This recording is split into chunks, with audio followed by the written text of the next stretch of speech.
नमस्कार, बीएनबी संवाद में आप सबों का हार्दिक स्वागत है। संवाद के इस अंक में हमारे साथ हैं प्रोफेसर विजय कुमार। आप जाने माने गांधीवादी विचारक एवं सामाजिक कार्यकर्ता हैं और संपूर्ण क्रांति आंदोलन से लेकर आज तक लगातार गांधी विचार एवं गांधी मूल्यों को लेकर संघर्षरत रहे हैं। संप्रति आप कुछ दिनों पूर्व ही गांधी विचार विभाग तिलकामांझी भागलपुर विश्वविद्यालय भागलपुर से विभागाध्यक्ष के पद पर रहते हुए सेवानिवृत्त हुए हैं। आज आप हमारे बीच हैं, इसके लिए हम आपके प्रति आभार व्यक्त करते हैं और आपका बीएनबी संवाद में हार्दिक स्वागत करते हैं। बहुत बहुत स्वागत है सर जी, और सादर प्रणाम आपको और बहुत बहुत बधाई। एक लंबी सेवा के बाद आप नियमित कार्यों से सेवानिवृत्त हुए हैं। शिक्षक तो कभी सेवानिवृत्त नहीं होते हैं और आप जैसे शिक्षक जो कि लगातार सामाजिक सरोकारों से जुड़े हुए रहे हैं, उनके सेवानिवृत्त होने की तो कोई सवाल ही नहीं उठता है। लेकिन फिर भी एक औपचारिक जो पठन पाठन एक विभागीय कार्य, उससे आप निवृत्त हुए हैं। तो मैं सबसे पहले तो जानना चाहूँगा सर कि आगे की क्या योजनाएं हैं। और सबसे पहले तो आप सबको नमस्कार और धन्यवाद। मैं प्रोफेसर विजय कुमार आपके लिए ढेर सारी शुभकामनाएं व्यक्त करता हूं। आपका सवाल एक मौजूद सवाल है। आज से 50 साल पहले हमारे जैसे हजारों नौजवानों ने एक सपना देखा था और जयप्रकाश जी के नेतृत्व में देखा था। सपना बड़ा था या छोटा था मैं नहीं जानता हूं, लेकिन सपना बहुत रोमांचक था। सपना हम लोगों ने देखा था और उसको नारों में तब्दील करके कहा था लोगों से कि भ्रष्टाचार मिटाना है, नया बिहार बनाना है। अब इस घटना को 50 साल बीत रहे हैं। जी बिल्कुल। 50 साल में बातें कहां गई हैं, इसका बेहतर उत्तर समाज दे रहा है और दे सकता है। हम अगर अपनी तरफ से कहें कि भ्रष्टाचार खत्म हो गया, यह भी न्याय संगत बात नहीं है। भ्रष्टाचार बढ़ गया तो शायद हमारे मित्रों को ही ये आलोचना के रूप में लगे, लेकिन सच ये है कि बिहार की हालत अच्छी नहीं है। और न केवल भ्रष्टाचार के मामले में, किसी भी मामले में बिहार अभी विकास के मौजूदा मापदंड पर भी बिहार निचले इकाई पर खड़ा है, निचले पायदान पर खड़ा है। एक दूसरा ये लग रहा है कि पिछले 50 साल में जो बिहार में और देश में कुछ चीजें स्वतः स्फूर्त तरीके से हुई हैं और जो कल्पना हम लोगों के दिमाग में नहीं थी। हम लोग जब आए थे सामाजिक काम में जयप्रकाश जी के आह्वान पर आंदोलन में, तो उस समय हमारी तरह के जो भी नौजवान जुटे थे, उनमें एक बहुत जज्बा था बिहार को बदलने का और बहुत आसानी से एकजुटान हुआ था हम लोगों का। लेकिन आज हम देख रहे हैं कि आज बिहार में कार्यकर्ता निर्माण का कारखाना बंद हो चुका है। ना तो साम्यवादी कार्यकर्ता पैदा हो रहे हैं, ना समाजवादी कार्यकर्ता पैदा हो रहे हैं, ना सर्वोदयी कार्यकर्ता पैदा हो रहे हैं और ना हम लोगों की धारा के लोग पैदा हो रहे हैं। ये अचानक नहीं हुआ है। जब हम लोग आए थे सामाजिक काम में, तो वो दौर था स्वतः प्रेरणा से आने का जी। उसको बहुत योजना पूर्वक उस तरह के पूरे गतिविधि को एक तरह से रिप्लेस किया गया और वो रिप्लेसमेंट हुआ एनजीओ के द्वारा। चलिए साहब, एनजीओ ने क्रांति का जिम्मा ले रखा, कुछ साधन आ गए, कुछ सुविधाएं बढ़ गई कार्यकर्ताओं की, और अब ये पता चला कि एनजीओ की भी जगह समाप्त हो गई, उनको भी रिप्लेस कर दिया गया और उसकी जगह कुछ उन्मादी नारों ने ले लिया, जहां से बड़ी संख्या में कार्यकर्ता निकल रहे हैं। उन्माद को एक तरफा नहीं है, उन्माद दो तरफा चल रहा है। ये हुआ। अब हम लोग जब बिहार का सपना देखते हैं, बिहार के बदलने का मूल्यांकन करते हैं, तो पता ये चलता है कि ना हाथ बचा है, ना पैर बचा है, कोई कार्यकर्ता नहीं बचा है। तो आखिर बिहार बदलेगा किसके बूते? जी जी। इस बात पर मैं जरूर कायम हूं कि बिहार बदलना चाहिए, बिहार को बदलाव की जरूरत है। लेकिन अब किसके बूते? एक सवाल हम लोगों के मन में था। तो आगामी योजना इसी रूप में आप देख सकते हैं हमारी तरफ से जी। कि वो जो सपने अंदर अंदर कुढ़न महसूस कर रहे हैं, उबल रहे हैं, उसके लिए हम लोग टटोल रहे हैं कि कहां से ये चीजें सुधरेंगी और कहां से एक नया रास्ता निकलेगा। तो अभी उसी रास्ते की तलाश में है, टटोलने की तलाश में है। जी। तो सर, जब आप लोग संपूर्ण क्रांति आंदोलन में जुटे थे सर, तो उसका मुख्य मुद्दा क्या था सर, हमारे दर्शकों के लिए बताना चाहेंगे?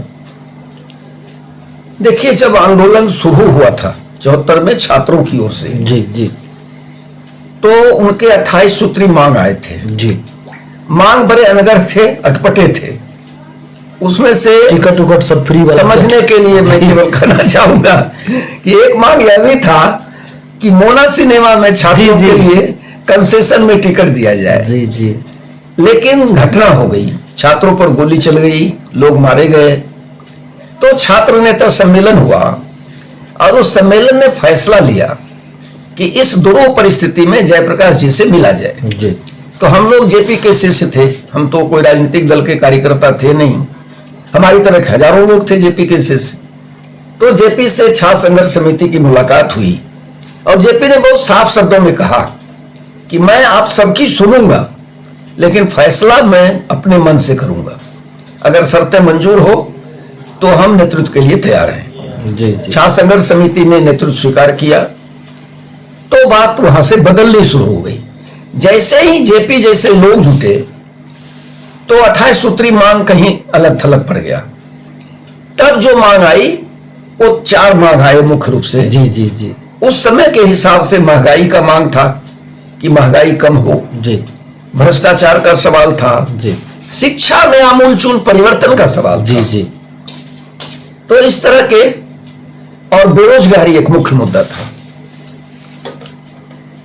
ये वो दौर था जब बेरोजगारी की समस्या थी, लेकिन तब भी हमारे जैसे लोगों के पास उस समय चॉइस था जी। कि हम अपनी पसंद से तय करें कि आगे का जीवन कहां खर्च करना है।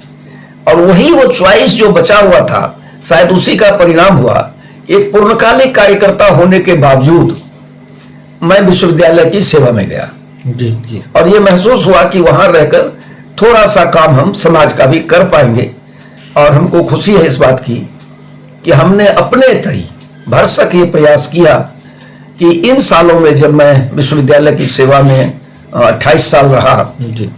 तो मैंने अपने को सामाजिक सरोकार से जोड़े रखा और उसका संतोष है जी। कि हम अवकाश ग्रहण करने के बाद भी ये महसूस नहीं कर रहे हैं कि मैं अवकाश ग्रहण कर लिया। जी जी। मुझे लगता है कि मैं जो काम रोज कर रहा था वो काम बाकी पड़ा है, तो आज भी उसको हम कर रहे हैं। जी जी, बिल्कुल बिल्कुल। और सर, ये 50 वर्षों की यात्रा में अब कहाँ देखते हैं बिहार को? उस समय जो मुद्दे थे उसमें क्या परिवर्तन आया है आज? मैंने आपको बताया कि आंदोलन 4 मुद्दे हो गए। जी बात यहीं तक नहीं रुकी। जी। जब कुछ कदम हम लोग आगे बढ़े तो जेपी ने पटना की सभा में संपूर्ण क्रांति शब्द का उपयोग किया जी। और उन्होंने बहुत साफ शब्दों में कहा कि संपूर्ण क्रांति का मतलब है राजनीतिक क्रांति, जी। शैक्षणिक क्रांति, आर्थिक क्रांति, नैतिक क्रांति, शैक्षणिक क्रांति, सामाजिक क्रांति। इस तरह की तमाम चीजों को जोड़कर जो क्रांति की एक व्यूहरचना बनती है, वो बिहार में जरूरत है और देश को जरूरत है। जी जी। हम लोगों को मीलों चलना है, लड़ाई लंबी होगी, जी। ये जेपी के वाक्य थे। तो हम लोगों ने मान लिया कि लंबी लड़ाई होगी और उसके लिए अपने मन को तैयार किया। शुरुआती दौर में हम लोग 1-2 साल के लिए आए थे आंदोलन में, तो ये हुआ। तब के मुकाबले बिहार को आज कहां देख रहे हैं, इस प्रश्न को थोड़ा घटनाओं से समझने की जरूरत है। जी जी। उस समय जब हम लोग बिहार सरकार पर भ्रष्टाचार का आरोप लगा रहे थे, तो हमारे पास प्रमाण के तौर पर सीधे सीधे उस समय के मुख्यमंत्री अब्दुल गफूर साहब के खिलाफ कोई भ्रष्टाचार का, पैसे कौड़ी का आरोप नहीं था जी। और आरोप लगा रहे थे भ्रष्टाचार का। शीर्ष लेवल पर भ्रष्टाचार हो रहा था, खबरें थी। तो जो गफूर साहब के खिलाफ हम लोग आरोप पत्र बनाए जी उसमें ये कह पाए नारों में कि गफूर मियां की क्या पहचान, हाथ में लवनी मुंह में पान। यानी गफूर साहब जो हमारे मुख्यमंत्री हैं वो भ्रष्ट इसलिए है कि वो तारी पीते हैं और पान खाते हैं। जी जी पैसे का कोई आरोप नहीं लगा पाए हम लोग। आज पैसे का समाजीकरण हो चुका है और अब गलती से भी अगर हम लोग किसी को कहते हैं कि आप चलिए मेरे साथ, आपका काम हम ब्लॉक में करा देंगे, तो वो बहुत साफ शब्दों में कहते हैं कि फिर कभी मिलते हैं सर, काम करा लेंगे, अभी तो काम हो चुका है क्योंकि हम पैसा दे चुके हैं। ये विश्वास समाज में भी स्थापित हो गया कि पैसे के बगैर काम नहीं हो सकता है। और ये स्थापित हो गया सरकारी महकमे के निचली इकाई से लेकर ऊंची इकाई तक भी कि पैसा के बगैर कोई काम नहीं करना है। ये एक आदतों में बदल गया, एक समाज की सर्व स्वीकृत नीति बन गई कि गांधी जी की प्रतिमा वाली वो रुपया निकालो, काम हो जाएगा। तो यहां खड़ा है भ्रष्टाचार के मामले में बिहार। बेरोजगारी के मामले में और बुरी हालत है। जिस समय हम लोग बेरोजगारी का सवाल उठा रहे थे तो उस समय बिहार में परंपरागत रोजगार बचा हुआ था, कम बचा हुआ था लेकिन बचा हुआ था। खादी के काम भी कुछ थोड़े बहुत हो रहे थे। ये सब आज समाप्त हो चुके हैं। परंपरागत रोजगार समाप्त और नई नौकरी की संभावनाएं लगातार कम होती जा रही है। तो बेरोजगारी बहुत ही विस्फोटक मुहाने पर खड़ा है जी। ये मैं देख रहा हूं। महंगाई चरम पर है। तब जब हम लोग शिक्षा में आमूल परिवर्तन की बात कर रहे थे तो मुझे पूरी तरह याद है कि हमारे शिक्षक हम लोगों को इसलिए डांटते थे कि क्लास में 5 मिनट विलंब से क्यों हम आए। और आज हालत यह है कि शिक्षक पूरी घंटी पढ़ाने नहीं आते हैं और कभी उनके मुंह से विद्यार्थियों से यह नहीं पूछा जाता है कि तुम क्लास क्यों नहीं आते हो। क्योंकि सच ये है कि विद्यार्थी पढ़ना नहीं चाहते हैं, शिक्षक पढ़ाना नहीं चाहते हैं और जो अभिभावक हैं वो केवल इतना ही सुनना चाहते हैं कि नौकरी कैसे मिल सकती है। जी जी ये एक सच्चाई है। और बिहार की शिक्षा की हालत ये हो गई है कि स्कूली शिक्षा में खिचड़ी बट रही है जी और विश्वविद्यालय शिक्षा में डिग्री बट रहा है। सच यही है। जी जी तो आपको मैंने चारों मुद्दे पर बताया। यानी स्थिति बहुत ही भयावह है। पलायन बड़े जोर पर है। जी रेलों में ठुसकर हमारे बच्चे, पढ़े लिखे बच्चे भी और अनपढ़ बच्चे भी छोटी छोटी नौकरियों की तलाश में विवश हैं बाहर जाने के लिए। बिहार में उनको कोई संभावना नहीं दिख रही है। खेत के मालिक कर नहीं रहे हैं, उन्होंने ठेके पर दे रखा है तो खेती की बुरी हालत है। यही हालत पशुपालन का है। दृश्य अच्छा नहीं है।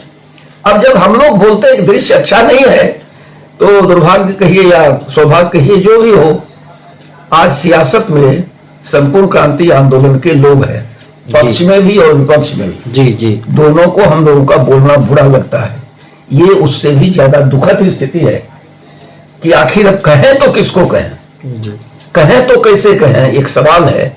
इसीलिए हमने शुरुआत में कहा आपसे कि अब टटोल रहे हैं और मथ रहे हैं चीजों को, अपने आप को भी मथ रहे हैं कि कहाँ भूल हुई है, कहाँ हमको प्रायश्चित करने की जरूरत है। ये सारे निष्कर्ष निकालेंगे और एक कोशिश जरूर करेंगे जी कि एक बार बिहार फिर से ये कह सके कि जागो फिर एक बार, हारा नहीं बिहार। हम बिहार को हारते हुए नहीं देखना चाहते। जी जी जी तो ये बिहार के विकास का और बदलाव का जो रास्ता होगा सर, उसका मुख्य एजेंडा क्या आपको लग रहा है कि होने वाला है? किन एजेंडों पर वो आगे काम करने की जरूरत है? देखिए, आज तो दुनिया के स्तर पर, बिहार की बात छोड़ दीजिए, जी दुनिया के स्तर पर ये सवाल खड़े हो रहे हैं कि मनुष्य जाति का अस्तित्व बचेगा या नहीं बचेगा। जी बिल्कुल।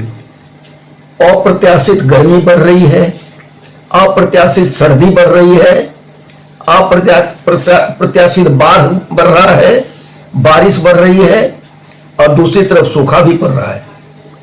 ये जो पूरी प्रकृति के अंदर जो भीषण बदलाव आया है, ये समझ से बाहर हो रहा है और ये परिणाम है मौजूदा विकास नीति का। जी और जो लोग विकास का नाम ले रहे हैं, विकास का काम कर रहे हैं, मैं ये नहीं कह रहा हूं कि उन्होंने काम नहीं किया है।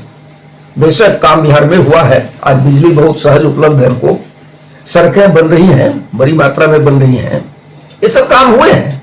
लेकिन वह जरूरी काम नहीं हुआ है जिसके बगैर हम कदम आगे नहीं बढ़ा सकते जी। चाहे वो शिक्षा का सवाल हो, चाहे गरीबी से मुक्ति का रास्ते का सवाल हो जी। इस पर काम नहीं हो रहा है, ये एक दुखद बात है। और विकास के जो पूरे तौर तरीके हैं उसमें से मनुष्य के अस्तित्व का खतरा और बढ़ने वाला है। इसलिए मुझे साफ साफ लगता है कि एक ऐसे विकास नीति की तलाश की जरूरत हो जो प्रकृति के साथ सहयोग करने का मादा रखता हो जी जी। स्थानीय साधन, हुनर और कौशल के आधार पर रोजगार के सृजन हो। एक बात मैं और कहना चाहूंगा, अक्सर ये हमारे राजनेता अपने उद्बोधन में बोलते हैं कि पटना को पेरिस बना देना है जी। बिल्कुल। और ये जो जनता के सामने सपना है, उनसे मैं निवेदन कर रहा हूं कि पेरिस कभी पटना नहीं बन सकता है और जरूरत भी नहीं है। पेरिस की अपनी परिस्थिति है, पटना की अपनी परिस्थिति है। पटना को सुंदर और स्वच्छ कैसे बनाया जाए, सबके लिए जीने लायक कैसे बनाया जाए, ये तो सपना मैं भी देखता हूं। पटना को पेरिस बनाने का सपना ये एक तरह का धोखा है। तो ऐसी परिस्थिति में विकास की ऐसी नीति की खोज जो स्थानीय साधन, हुनर, कौशल पर बनाई जाए, स्थानीय उपभोग के आधार पर बनाई जाए। अक्सर ये सवाल उठता है कि बाहरी पूंजी अगर नहीं आएगी तो विकास कैसे होगा जी जी। बिल्कुल। मैं केवल एक जानकारी दे रहा हूं, कोई भी पढ़े लिखे नौजवान गूगल पर उसको सर्च कर सकते हैं। बिहार में जो बैंकें काम कर रही हैं उनके पास सालाना आंकड़ा होता है इस बात का कि इस साल बिहार के लोगों ने बैंक में कितना पैसा जमा किया। तो 2023 का आंकड़ा मेरे पास है, लगभग 4.25 लाख करोड़ रुपया बिहार के लोगों ने बिहार के बैंकों में जमा किया। रिजर्व बैंक कहता है कि ये जो पैसा जमा हुआ इसमें से 80%, 75% कम से कम उसी इलाके में खर्च करना है जहां पैसा जमा हुआ है। बिहार को जब आप देखेंगे तो पता चलेगा कि अधिकतम इन्वेस्टमेंट 40% का है और न्यूनतम 5% पर भी गया है। ये जो 40% पैसा, लगभग 2 लाख करोड़ हर साल बिहार से बाहर चला जाता है बड़े लोगों के पास, बड़ी कंपनियों के पास। अगर इस 2 लाख को चेक किया जाए तो आज तक इतने नारे लग रहे हैं पिछले 34 साल से इन्वेस्टमेंट का जी जी, पूंजी निवेश का, और बिहार में 10,000 करोड़ रुपया भी इन्वेस्ट किसी ने नहीं किया है। नहीं किया। और हर साल मेरा 2 लाख करोड़ रुपया बाहर जा रहा है। हम इस 2 लाख के आधार पर बिहार के विकास का सपना देख सकते हैं। हमारे पास मिट्टी है उपजाऊ, हमारे पास पानी है प्रचुर मात्रा में, हमारे पास लेबर फोर्स है प्रचुर मात्रा में। इसका सामंजस्य बिठा के हम योजना बना सकते हैं।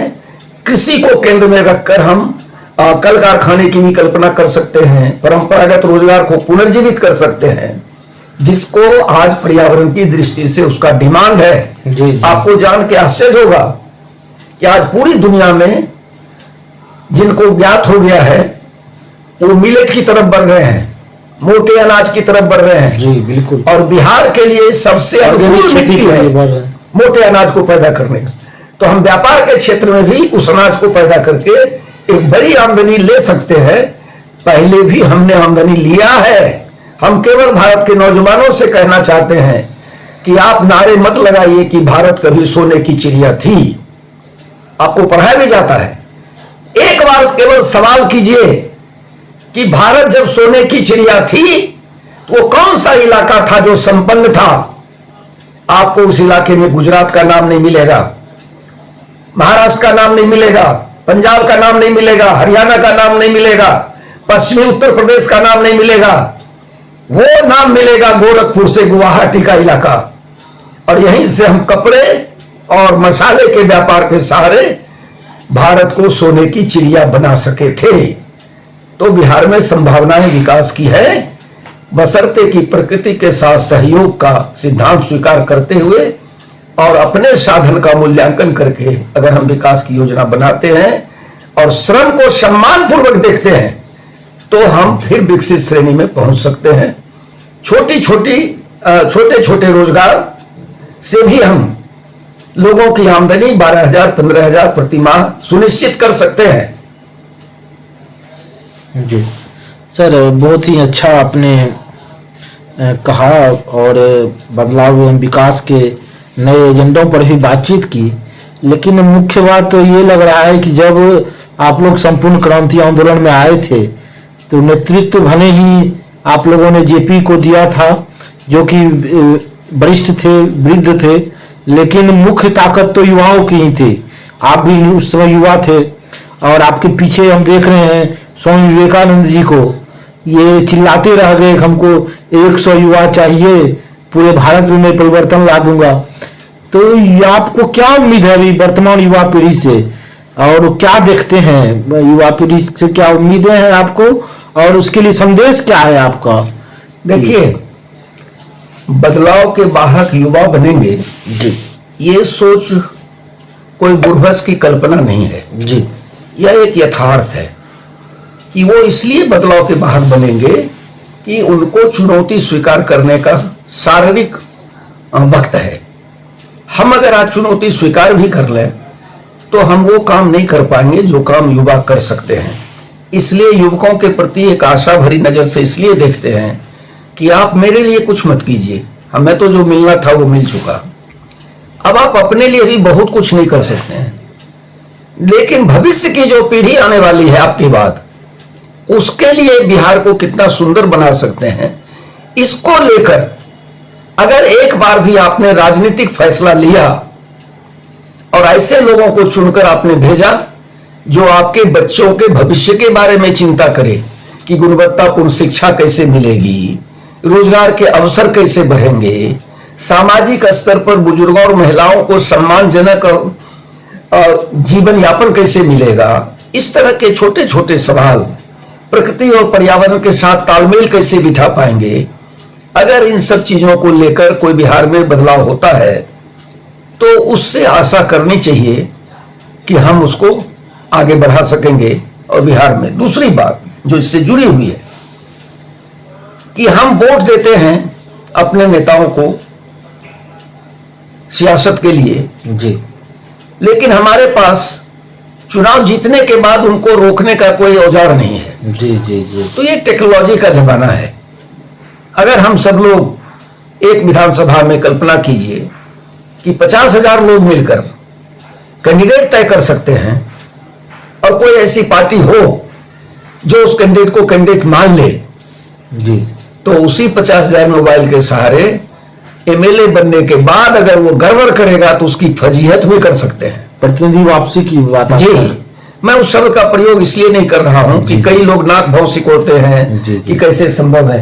भाई, अब टेक्नोलॉजी का जमाना है और ये जमाना युवाओं का, टेक्नोलॉजी युवाओं के हाथ में है। तो वो एक कैंपेन चला सकते हैं, ये परिस्थिति पैदा कर सकते हैं कि आप विवश हो जाएंगे विधायक जी इस्तीफा करने के लिए, तो तुम प्रतिनिधि नहीं रहे हमारे, कुर्सी गद्दी छोड़ दो, ये कहने का हक वोटर को मिले, ये एक कोशिश हम लोग कर रहे हैं। मित्रों, अब आपके मन में एक सवाल स्वयं उठना चाहिए, उठता होगा कि इस तरह के काम का कोई कोशिश बिहार में हो रहा है क्या? जी, मेरा अपना मानना है कि बिहार को लेकर चिंता ढेर सारे लोग कर रहे हैं, बहुत लोग कर रहे हैं, मैं अकेला व्यक्ति नहीं हूं और कुछ लोगों के संपर्क में भी मैं हूं। इस मंच से हम किसी का नाम लेना नहीं चाहते हैं और अभी लेंगे भी नहीं, क्योंकि बहुत सारी चीजों को हम देख रहे हैं।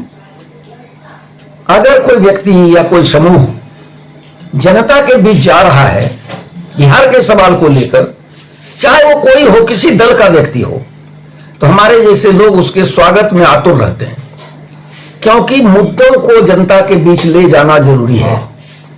बिहार की चिंता जब तक बिहार के लोग नहीं करेंगे तब तक हमारे जाने आने से कुछ नहीं होगा। एक दूसरा कि लोकतंत्र की दृष्टि से भी अगर कोई ऐसा प्रयास होता है जो हो रहा है, समाज को उस तरफ नजर दौड़ा के खुद तलाशना चाहिए कि कहां हो रहा है। ऐसे अभियानों को ताकत देनी चाहिए, चाहे वो अभियान कोई व्यक्ति चला रहा हो, कोई समूह चला रहा हो, कोई इलाके किसी इलाके में चल रहा हो, उसको देखना चाहिए और बिहार की चिंता को आगे बढ़ाना चाहिए समाज में बात करते समय। ये जब हम करेंगे तो हम जात पात से भी बाहर निकल पाएंगे, सांप्रदायिक उन्माद से भी बाहर निकल पाएंगे, लोभ लालच से भी बाहर निकल पाएंगे। तो बिहार की चिंता बिहार के लोग करें, यह विचार फैलाने की जरूरत है और इसमें से कोई बदलाव का रास्ता निकालने की जरूरत है।